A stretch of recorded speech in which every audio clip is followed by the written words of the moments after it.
welcome to the Sound Off Show. My name is Linda Kirker. I host the program, and I thank you so much for joining us tonight. I would like to open the program by saying it's been a sad week in our country, once again, with the 8th school shooting in our country. I believe it just this year alone. My heart goes out to all of those affected, those families who are grieving, and their school, and all the folks in the community and the state and our country at large, because when there's a tough time going on, a sad time in one place, we grieve for them as a country. I was thinking, like so many other people, you see on the television that some people think this one approach is the solution, and then other people say, no, this is the solution. And I tend to think that there's more than one solution, and that as a country, we need to be better communicators. All of this technology, it has its use, but the technology where people are doing this, with their thumbs all day long and not speaking with one another, we don't learn to open up and communicate our feelings and so forth. And I, as dastardly a deed as this young man committed, I tend to think that he may have been, with all of his online comments, reaching out for help. And of course that didn't come his way. And so we have family issues, we have school issues, we need better facilities perhaps, or plans for helping people who are challenged with mental problems. There are a lot of solutions, and there are those who say, curbing drug use is another approach, and we just need to keep in mind that we have a constitution with the Second Amendment for the people at large to be able to protect themselves. And keep in mind, folks, my last comment on this is that the people who want to commit crimes are going to find a way to have access to guns, and we don't want to curb the use or the access to guns by the upstanding, law-abiding citizens. So with that, I'm not going to be able to solve the problem, but our hearts go out to the folks down there. Before I introduce my guest, maybe I'll introduce her first, and then I'll read this, and then we'll get into our discussion. So my guest has been on before, but not for a long time. Her name, and I'm sure you all know her, is Kathy Lavoie. Kathy, welcome back. Thank you. Nice to have you here tonight. I know how busy you are, so I appreciate your making the time to be here. You and I actually served together in the legislature. Yes. It was great. Yes, it was great, and it was a wonderful opportunity, wasn't it? It was definitely. It's certainly one of the best things I chose to do, and was fortunate enough to have the citizens help me to do. It was an honor, wasn't it? Yes, it was. And it was an education. It certainly was. We learn as we go along, right? Yeah. So, it was a good experience. Kathy, you wear many hats. And I don't know how you do that. I'm a busy woman, but I think you're much busier. So I don't know how you do it, except that you're quite a bit younger. Maybe that accounts for some of it. But I want to just open with this, something that the governor has said very recently that ties in very much with what you're doing. Okay? The governor recently stated that there's a great need to address several crises in our state, and that Vermont is just 3 to 4 years from having only one worker for every child, retiree, and dependent of the state. That is when you exclude the Burlington area.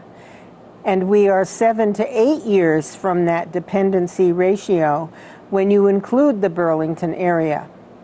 And the size of our workforce in Vermont as a percent of population is the crux of every problem we face, and that addressing that problem will be the cornerstone of every solution. Expanding the workforce is how we generate revenue to invest in our social safety net, clean water, early education, broadband infrastructure, and virtually every other priority of our state. So basically, what the governor is saying, the legislature must get serious about working with the governor to grow the economy and make Vermont more affordable. And there are other people who can also and are also very helpful along these lines in creating a better and more expansive workforce, and that is Kathy Lavoie and company. So Kathy, why don't you tell us, for those who may not know, what your role is, and then we'll get into more expansion on that. How's Great. that? Very good. So I'm the Executive Director for the Franklin Grand Isle Workforce Investment Board. And I have been the director for almost 5 years now, but I have worked for the Workforce Investment Board for almost 13 years. Wow. So you know the Workforce Investment Board, that's for sure. And we have a very active Workforce Investment Board, and not every community has a WIB, as we call it. Some communities, for whatever reason, no longer have a WIB. Oftentimes in the region, though, there is somebody that is doing the type of work that I do. It may come down through the Regional Development Corporation. It may be done as it is in Burlington or Chittenden County, I should say, through the Chamber of Commerce. So there's other avenues to do workforce investment, and that is a huge benefit for the state, but it also makes it a little more convoluted and confusing. So that is part of the initiative that the governor and his team is looking to do, is to figure out which models of workforce development, what core part of it needs to be delivered in every region, and then support it with funding, because right now it's not supported in large part. And then to create those models and yet give each region the versatility to do what they need to do regionally. Yeah, one of my questions was going to be, are there workforce investment boards around the state? You kind of answered that. There should be. In fact, it's a federal requirement that there be a workforce investment board activity. But the state of Vermont is so small, we only need one board. So that's what's called the state workforce investment board, just recently named to State Workforce Development Board. But nonetheless, and as a state, we decided that every region would have a WIB. For that region.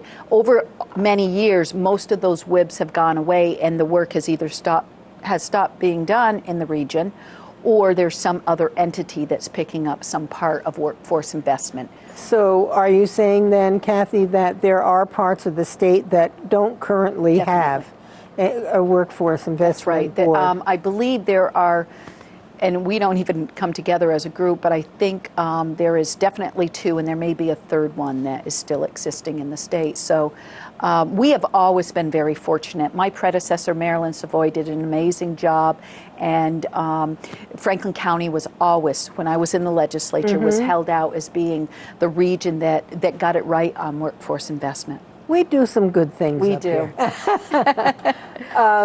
So if my memory serves me correctly, my daughter served on a workforce investment board. This was a few years ago. She's the director of an agency in Burlington. Yep. And I don't know if she still is or not. I know she's awfully busy. Yeah. The work of the Workforce Investment Board, we have a very active board. I'm very, very fortunate to have the people around the table that are there. We have Creative Workforce Solutions, which is a human service endeavor and they would be a great entity to have on your show. They work with the voc rehab individuals. So they're working with the businesses as well for their employment needs, as well as individuals with most likely some barrier of some sort to employment. So they work with not the Department of Labor. Who did you say they work with? They're an entity of the human services. The Workforce Solutions? Yes, Creative Workforce Solutions, and they work with vocational rehab, voc rehab for the state. Vermont Department of Labor is on my board, CCV, VTC. I'm going to forget critical people. A lot of people within the schools, the educational community. We have a superintendent representative, Wynn. Goodrich is a representative. We have educators. What we don't have a lot of are the businesses, but it's very difficult for them to come to another meeting. And really, they shouldn't be coming to us. We're going to them. Every other month, we go on tour into a business. Oh, good. And we go in there with our individual needs as whichever organization we're represented. But by and large, we go in there to discuss what are your workforce needs, what are your most critical positions, what is the critical skill sets that are necessary for those positions, what are the training that you still, that you're meeting the need of, or that you have a need to be met, and what can this group do towards your workforce investment, training, and employment needs. So we go into the businesses. In fact, Thursday, we go into NMC on a big tour. There will be about 35 of us.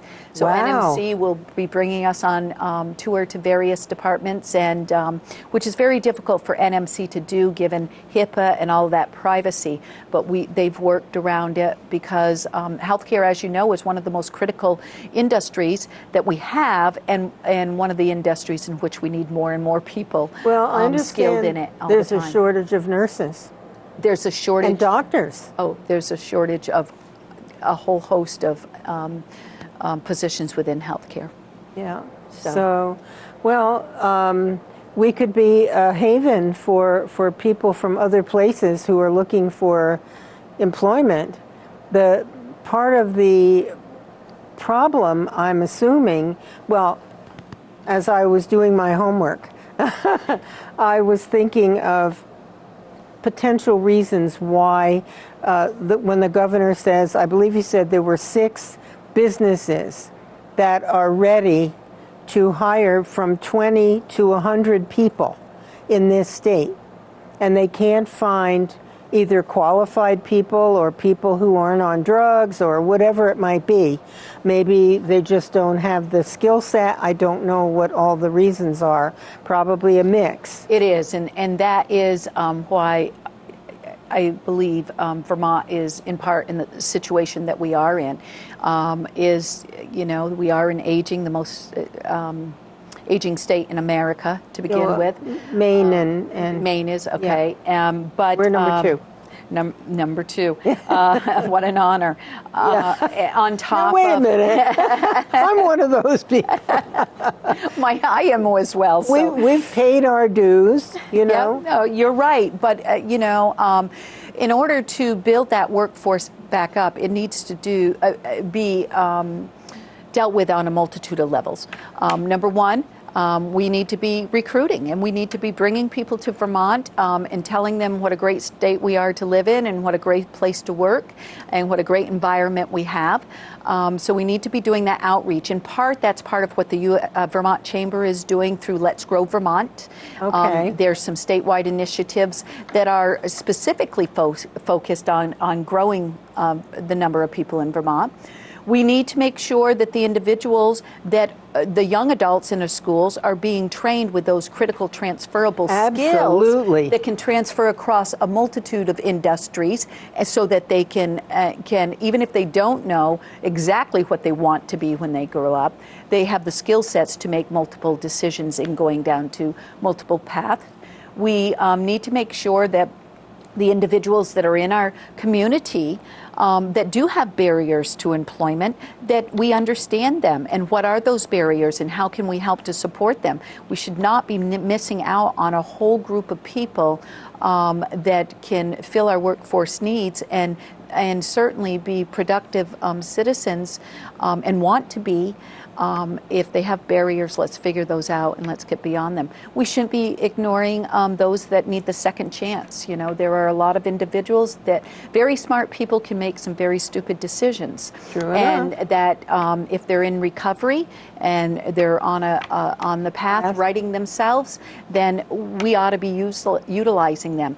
Many of them already have skills. Oh, I know or some, and they they're don't- fantastic. Yep, or they need additional skills. So we need to be doing that. And certainly we need to be looking at the aging people in our community and utilizing them as well. Many of our manufacturers have now opened up the doors a little more than before and allowed the individuals to come back on a part-time basis that is more convenient to, you know, being at least semi-retired. And we cannot forget that population as well. Well, you know, it's a catch-22, it seems, Kathy, because we've lost a number of people from the state for whatever reason, No. whether it's the cost of living here, where, you know, young people like Yep. my grandson have gone up for greener pastures, Right.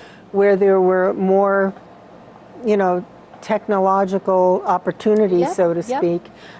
So it is a catch-22. Absolutely. When you're losing people. I was just reading that, now let me get this right. I don't know if I wrote it down. The corporate income tax from a certain date in 2017 to 2018 is down 52% in Vermont. The you know, the monies that The came amount. into Yep, the state. right. Yep. Yep. And you know, obviously that has some impact.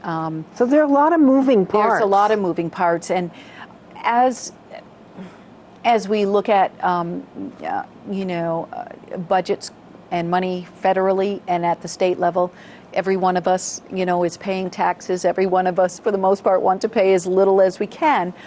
But we do need to remember that there is a certain amount of our population that we do need to support that might have a barrier to employment, and what a difference it would make if that individual got the support that they needed in order to be employed as they want to be, and you know, be giving back in that way. My as well. daughter, the agency that my daughter is the director of, has done some of that work with people who are challenged and helping their families to help their family member. Absolutely. So, you know, there are, as I said, there are a lot of moving parts. There is. And regarding education, I mean, with people who are out of the workforce but need training, that's one facet. Right. And then what we do with the young people who are still in the K through 12 or the high school area, whatever. I hope, correct me, you tell me what you think about this, because I'm thinking if we give our students the opportunity to learn to reason, to learn, you know, there's not a big focus on memorization today. It's, you know, get on the computer and look it up kind of a thing, more than we used to have to memorize a lot of things that I'm so glad that I had to do that. It still helps me to this day when I have to figure something out. One day when my grandsons were younger, they had a math problem and they were trying to figure it out, and I said, "Oh, I can do that." And I went blip, blip, blip, blip. How did you do that? Yeah. Because we have to simplify it and not make it complicated so that it can be easily grasped, and then they can move on to the next step. Well, certainly education has changed considerably. There's yes. no doubt. And most recently, we implemented Act 77, which allows for your work-based learning plans. So in that is the requirement that every young adult get the opportunity to potentially do a work-based learning experience. So that could come in many different forms. But more to your point, Act 77 implements the personal learning plans in which a student is in control of their plan for their pathway in their decision-making on the pathway that they'd like to take, and as well as personal proficiency-based learning, which is moving away, of course, from the ABC to attaining certain proficiencies in education before you move forward. So again, I know nothing more than that, okay? But I know this is what it is doing is putting the young adult or the student that can move and attain certain proficiency as a faster rate to move further along faster.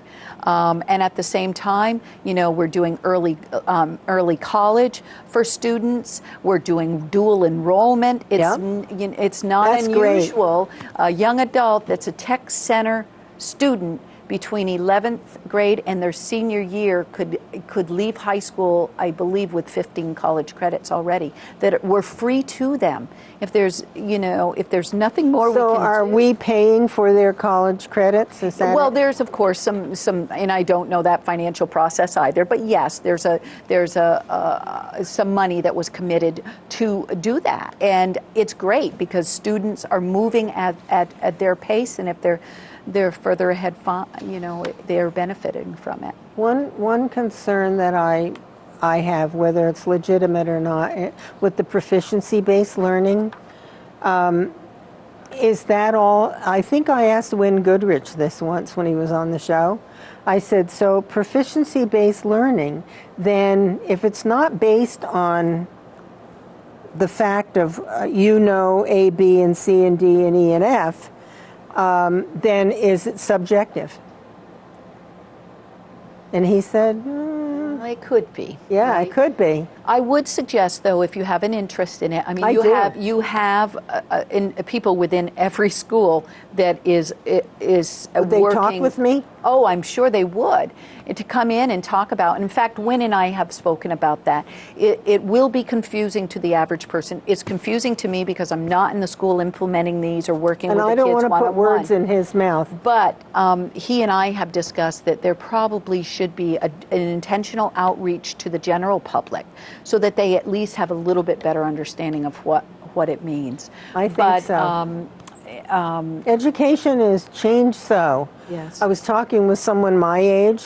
We go back a long way. And if you made a little spitball and you went like, I never did that, but some of the boys were inclined to do that. Sorry, guys. And if you did that and it went across the room and the teacher saw it, you were in the principal's office. Yeah. Period. Yeah. Or a paper airplane, right in the principal's office, because there's no disruption of what's going on. It certainly the classroom is more challenging than it's been. I'm in it sometimes. I am not in it as the teachers are every single day. But I also know that the social issues that are coming into the schools that the teachers need to deal with and that the students are troubled by and having to deal with have increased tremendously. And it affects all students. Yeah. So I wonder if anybody's working on fixing that problem, but that would be a can of worms. Yes, it would be. So So as the Workforce Investment Board, we serve as the Regional Advisory Board. My board does to both of the technical centers, so both Cold Hollow Career Center in Enosburg and Northwest Tech Center here in St. Albans. So that means that new programming, they pass by us. We need to approve it. They present their budgets. They tell us where their Perkins money, they collect Perkins funds money, and what that is going to be used for. So it makes it makes our jobs both challenging and enjoyable, because technical education, in my assessment, is critical. It's also very critical to us pulling ourselves as a state out of the crunch we're in with the skill sets and so forth. So both at the high school level, for the young adults that are going into the technical education programs, that are then afforded the ability to either go directly into a workplace, directly into an apprenticeship, directly into a college, and they do all of those. You know, the perception that they're only going into the workplace is very wrong. But as well as the adult technical education, which here in Franklin County, Northwest Tech Center has an incredible adult technical education program where people can go. Speak a little bit about that. Who are these people who are interested in the adult learning? Are they people who have maybe gone off the path and decided they wanted to change their lives, or whether they're people who maybe were in a marriage and they weren't working, and then they had to work? And it could be, it's all of those things, but more and more it really is just the general public that for whatever reason they want to get their welding certification. They have an interest in welding, or maybe they do need it for their jobs in order to feel that they would be more valuable or more advancement opportunities, and then they go in and they take the welding course there. Beyond the Tech Center, there is the WIB train that I create trainings as well. We know as a region, one of the things that businesses were knocking on my door the most about in manufacturing was industrial maintenance people. Very high tech, very, you have to be alert. Very high wages usually in these centers, but there wasn't sufficient training for it. Individuals even that might have an associate's degree out of VTC are not specifically trained in certain machinery in these big manufacturers. So we did that program that has become very valuable to this region. Through that manufacturing plant, you help them to learn with the cooperation on site. Is that it? No, it's held at the training center, the WIB Training Center in Swanton. We hold it at least once a year, but it is an 8-month program. So they're going to class 2 nights a week for 8 months, and then, of course, most of them are in the manufacturing world anyways, so they're going back on their own on the job site and using what they're being taught in class. That course happens to be credited through VTC, so it's also a benefit there. Good. So the adult, but I have a young woman right now, a young woman I worked with. She graduated from high school, one of the local high schools, about 4 years ago. She wanted to be a nurse at that point, didn't quite take that jump. I placed her at a temporary job. Since then, she's moved into one of our local elderly housing units in the region and is working as a personal care attendant, kind of. Has a husband who has a good job at one of our local manufacturers, has a little baby, 1 car, living up in Enosburg. Oh boy. So she is now trying to get her LNA. She met with myself and Lisa DeRocher at the Tech Center, and I connected her with VSAC. But the barriers that she has living in Enosburg, had to go to the library in order to get onto the computer and sign up for VSAC, into the non-degree grant money fund that only has a very limited amount of money that runs out. Quickly. It comes out in July and it's gone by October, and she's one of many trying to figure out how to share the 1 car with her and her husband. And again, these are hardworking, intelligent people.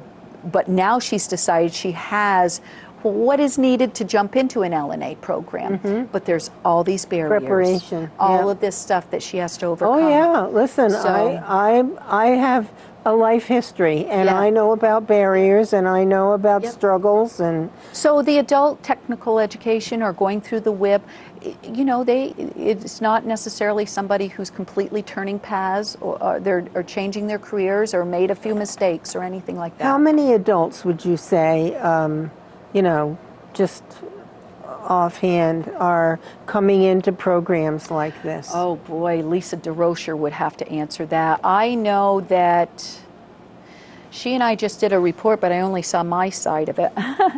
So the WIB alone last year must have had about 60 individuals.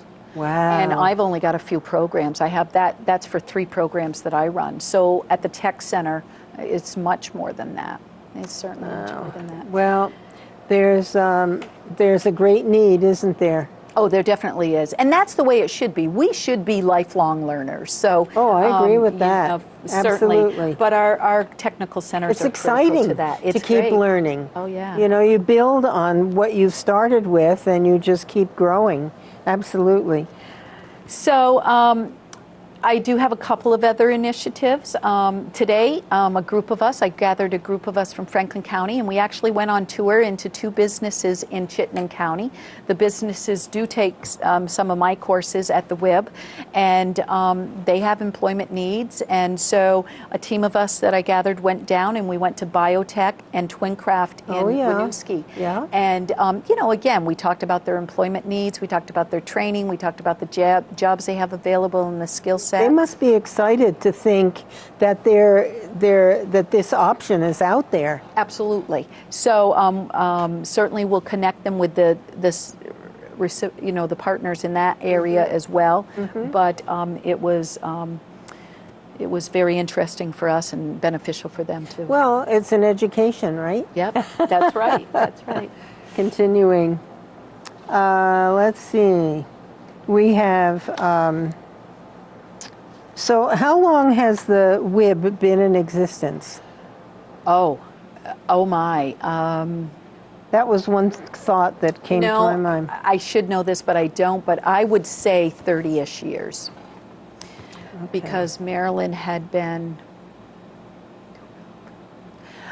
It is someplace 25-ish. Was she the first director, do you think? No, she wasn't. But I don't know the history of it, Okay. honestly. Okay. Yeah. Well, you're busy doing things I now. know. You don't need to know that. I was just curious. So how many? You don't work directly with the students at the Tech Center? Oh, I work with two things. I also run a program called Franklin County Internships. Of course you do. And that collects a grant from the state of Vermont called the Next Generation Monies. And I was actually in Montpelier as a legislator when we wrote that language. Oh, for heaven's I don't know sakes. if you were as well. But it is meant, of course, to support the next generation. So I run a program in which I do work with individuals about career opportunities, pathways, education, what specifically we have in Franklin County for potentially for jobs and careers. And I'm speaking in the classroom quite a bit. I was just going to mention that. This is at the Tech Center, though. No, this is all 5 high schools.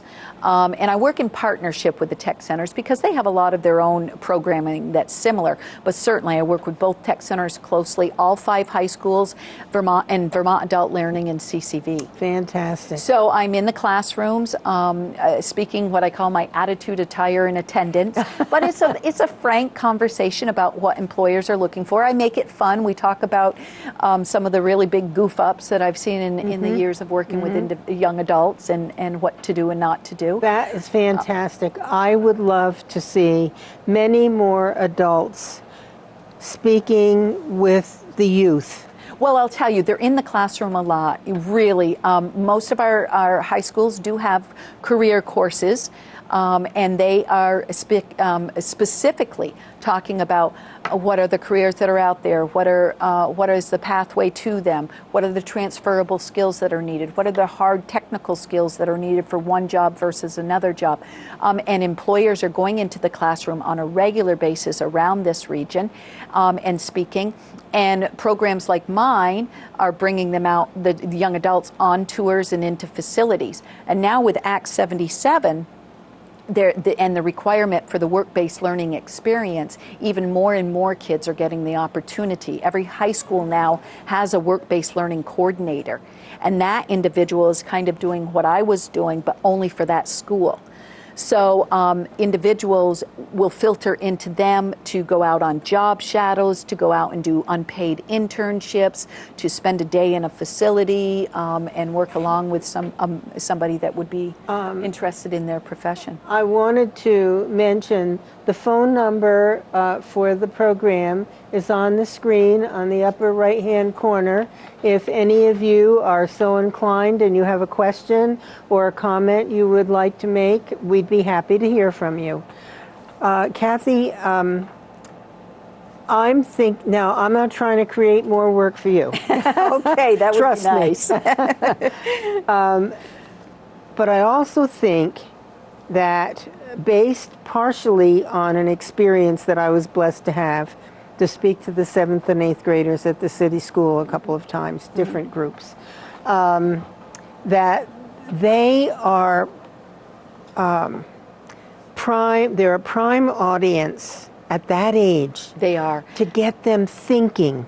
Absolutely. And part of the Act 77 initiative, of course, is starting in the high schools. But there is no doubt that we know it is with the 5th and 6th graders at the very least and that we need to be. We certainly can go down into those grades. And that is what is starting. Franklin County has jumped on board, and now we're the first in the state to create a work-based learning hub, and that is the WIB at the center, so that as a region, we're sure that we're approaching employers in the most effective way. If we're going on a tour, we're reaching out to everybody, all the schools. Who are the kids in your school that would be interested in this? What do we have to do to get them there? So when you go on a tour, you're taking students? Yes, yeah. Or I also do adult tours, as well. But that hub is an activity that is critical, so that our employers don't have, 10 of us knocking on their doors. Right. So right. NMC, I've worked with them in the last couple of months to create an NMC hub. They went through a process, Michelle Carner there, who's wonderful, to see what their capacity was in various clinical and non-clinical positions. Mm-hmm. And then they've come back with us as to how many positions, what are the time of days and the days a week that they could take a student. And then that has gone back to the work-based learning coordinators through me. And somehow, this is what we're working on now, we're going to have to decide as a region how we filter the kids through that, because there's limited numbers. I'm sure we're going to have more interest than we have spots right there. So yeah, these are interesting times, aren't they? They are. But I think to stimulate the minds of the younger students, to get them thinking, I'll just say this one quick thing. One of the things I said to the students was, you have a job. Right now, you have a job. Do you know what that job is? It's to be a sponge for knowledge, to learn everything you can today, because that's a building block for what you're going to learn tomorrow. And eventually, you'll have a foundation for your life. Yep. But I can't do it for you. Your teacher can't do it for you. That is your job for your future. Yep. I do think kids get that more ever today than they ever have. Certainly. Well, they need to hear it. Yep. Yep. Because there's a big world out there, I told them. But you have to prepare yourself for it. It's their responsibility. Absolutely. Yep. So, and we need to provide the resources, and that's our, that's our responsibility. Yep. So, Yep. the other initiatives that I'm working on, the BPW, Business and Professional Women, Yeah. have brought to this region, Marilyn Grunwald and her team, financial literacy, an incredible program. Oh, wow. 2 years at BFA. And this last year at BFA, I invited the MVU team to come and view it. Fantastic. So now we're doing one in May at MVU. And at the MVU one, the Enosburg and Richford team will be coming down and viewing it. So it's our goal. It's been my goal since I was introduced to it 3 years ago that we would offer this in all across the region, and I do believe that's going to happen hopefully next year when Richford and Enosburg can pick something up as well. Fantastic. And we'll have the biggest high schools. That's so important. It's critically important to your whole life, starting now. Yep. Getting the fundamentals down, But who's teaching that? Well, it comes with a course, and it is the curriculum is small that's in the classroom, but it's very pertinent to the 2.5 hours they spend going to various booths after they've been told what their career is, whether they're married or single, and how many kids they have, or none at all. And then they go and they make choices on the home, the car, the insurance, the investments, whether they have a pet, and many of them run out of money. Many of them run out of money before they get all the necessities. So it's a unique little program, and thankfully BPW, who is at the heart of it, don't get me wrong, but when they introduced it to me 3 years ago as guest speaker, I said, we're doing this everywhere. Oh, that is great, financial literacy, because how do you survive if you can't manage your funds? Yeah. Look at what you have for income, and, if it's here, but you have grandiose things that you love to do, but you can't afford them, or you want a pet, and the pet's $900, or, all of these things. Well, and for this, it's more than that. It's when they're deciding what their career is. And oftentimes I will have individuals that have a real passion, and then when they realize that that passion may not support them, and it may have to be that thing they do on the side, or the thing they do as an entertainment, or a hobby, that's the decision making they also have to come to. But in the same respect, if that's what they want to do, then in this instance they're learning what it would take in part to live on an income that might be less, but they have the job that they absolutely always wanted. And they're willing to make that that's sacrifice. Right. Yep. So it's a neat little program, and I'm excited it's here. I want to make sure I grasped what you said earlier. When the students go from booth to booth, and each booth deals with an aspect of their potential financial life. Right. Explain to me again how that works. They start the program with a checkbook that has their net income for a month, based upon the job they chose, whether or not they're married, and they do the calculation. So if they're chosen to be a mechanical engineer, and it's a $75,000 a year job, and they're married with the tax deductions of this, and with 2 children tax deduction of this is about your expendable income in a month. And then they have to go to certain booths. They have to have housing. They have to have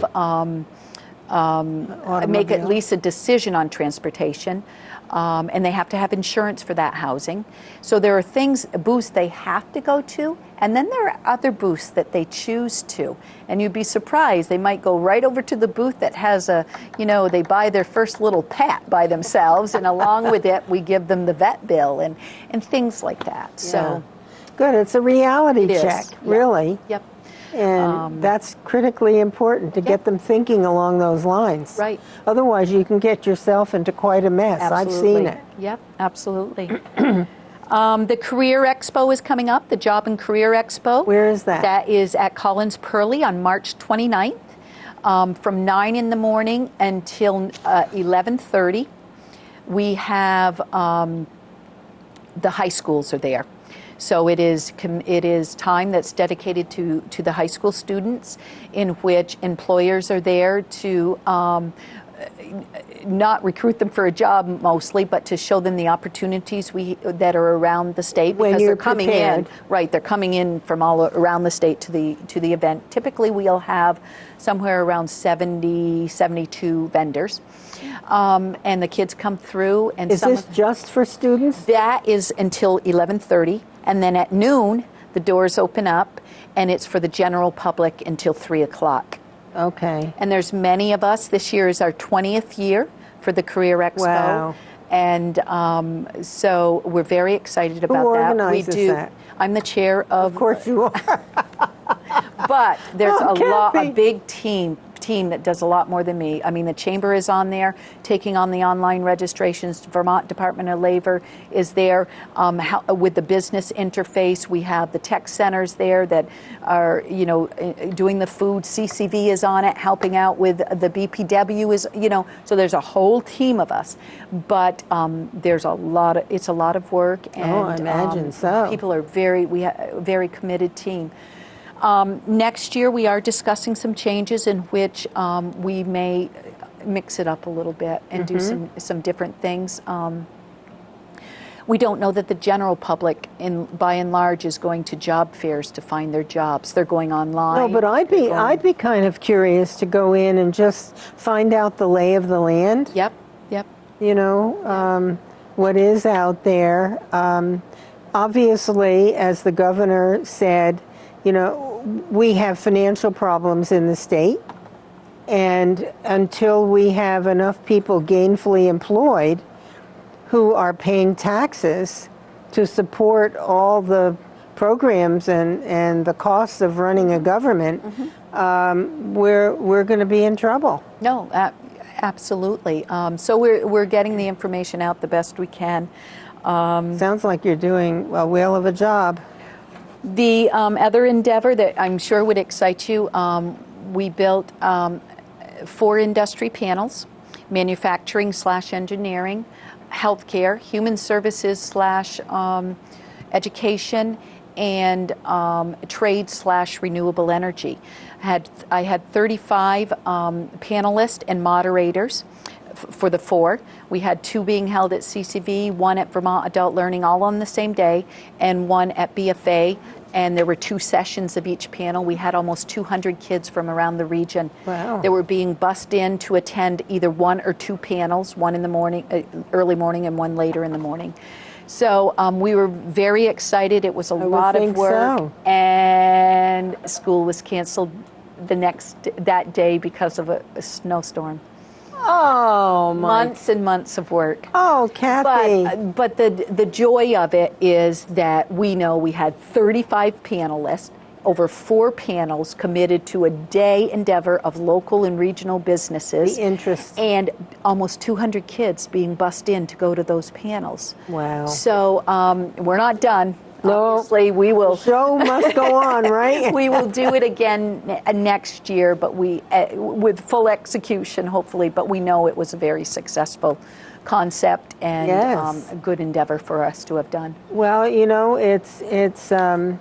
it's really exciting to think of all the things that are going on to engage the young adults. Yes. It only benefits us if they fully understand what their opportunities are and what their potentials are, and then what they need to do now while they're in school in order to attain those, to choose their path. And hopefully for those particular areas like your son and my grandson who needed the math and that technological interest, and that they're getting that as well. Absolutely. That strong math skills. It's amazing. Yep.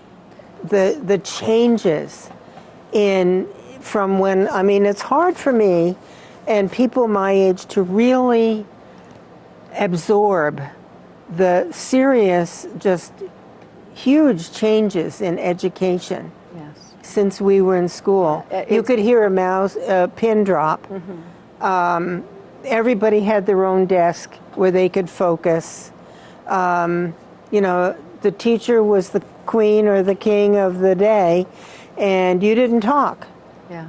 You know, it was quiet so that you could hear what was being presented. Well, certainly I think the exposure of our young adults in the school system is much more than we ever had. I know it's much more than I ever had 35, you know, I graduated 35 years ago. But, try 60.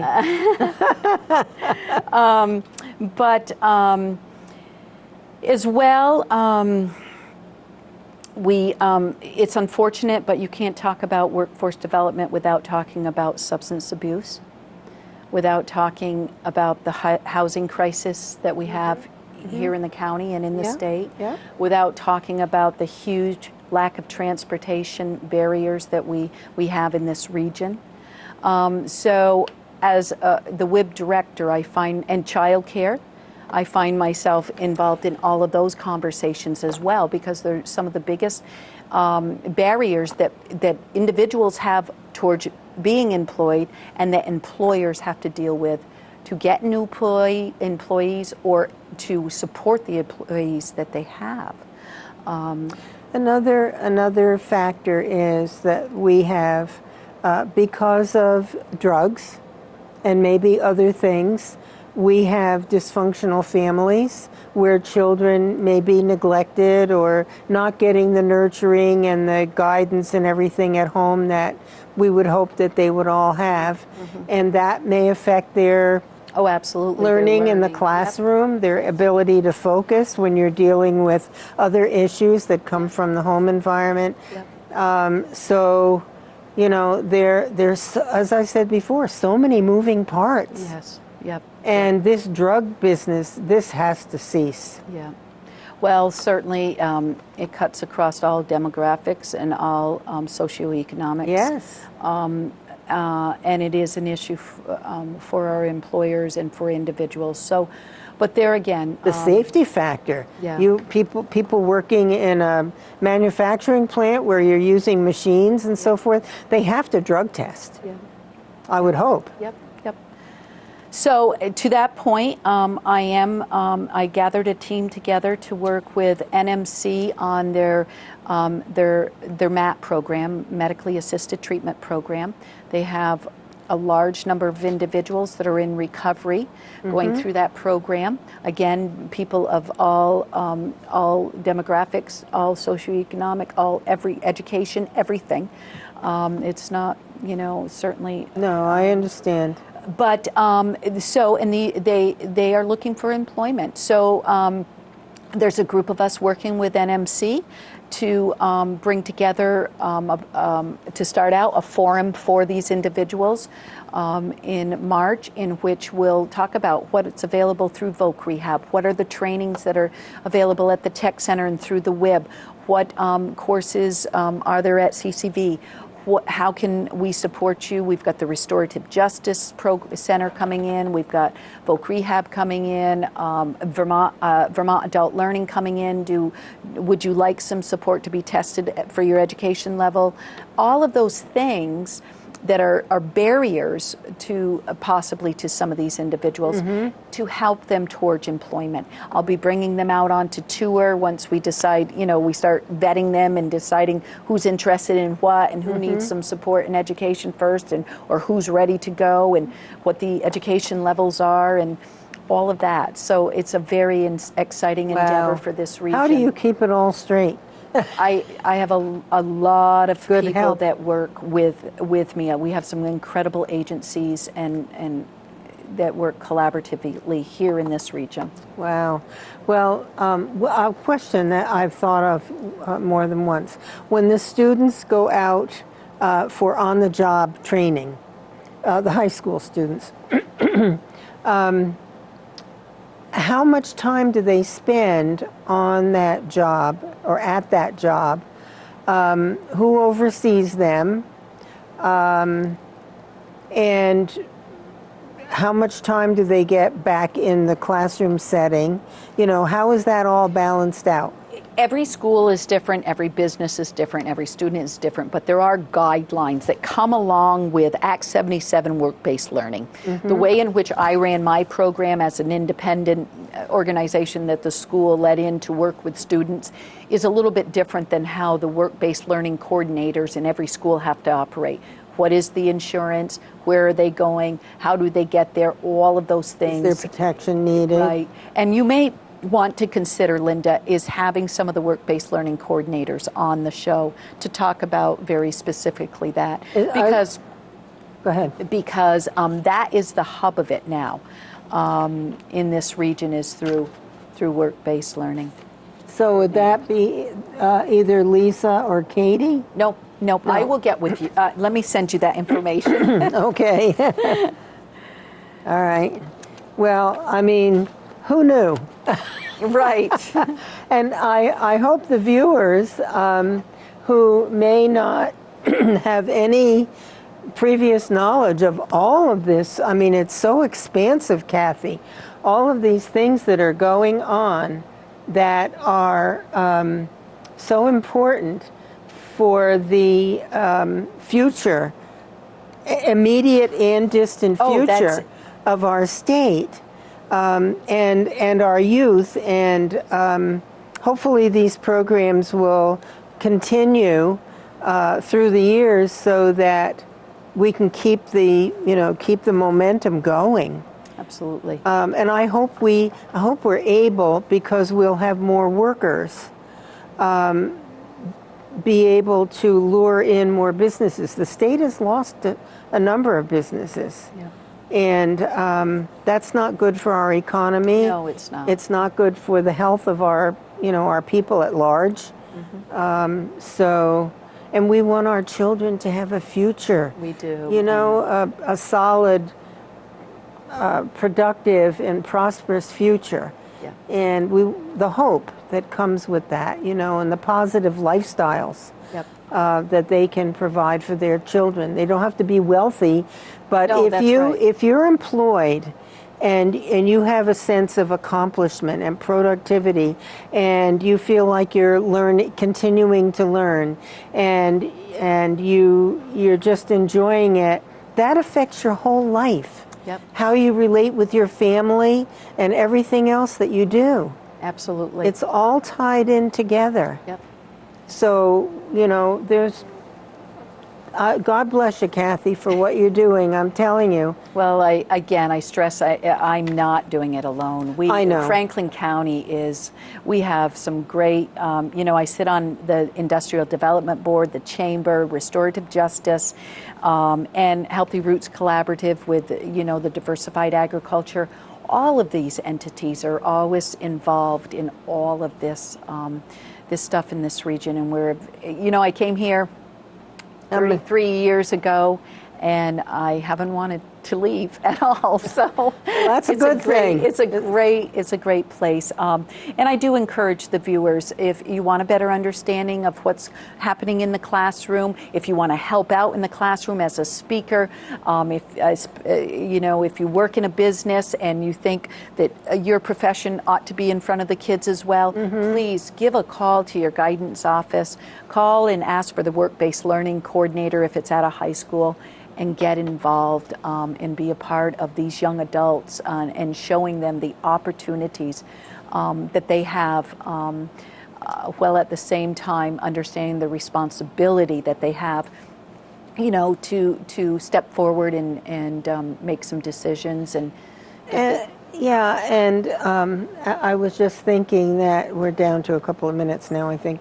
But even people who don't have a business currently and jobs to offer, if they have a life experience, absolutely. That, for instance, I was thinking I was an RN for a number of years, and some of the things that I experienced along the way, and those are valuable to these young adults. How rewarding to be able to make somebody's day or help them through a tough time, with their trouble walking or whatever it might be. And trust me, I've presented a lot in front of young adults, and by and large, they are receptive. They eat it up. They're eager. They want to hear it. They're engaging. Very Absolutely. seldom, once in a while, just like you would in any mass of adults or kids, Yes. somebody is a little bit, I agree. off. But boy, we have great kids. It's a wonderful experience Yeah. to be able to do that.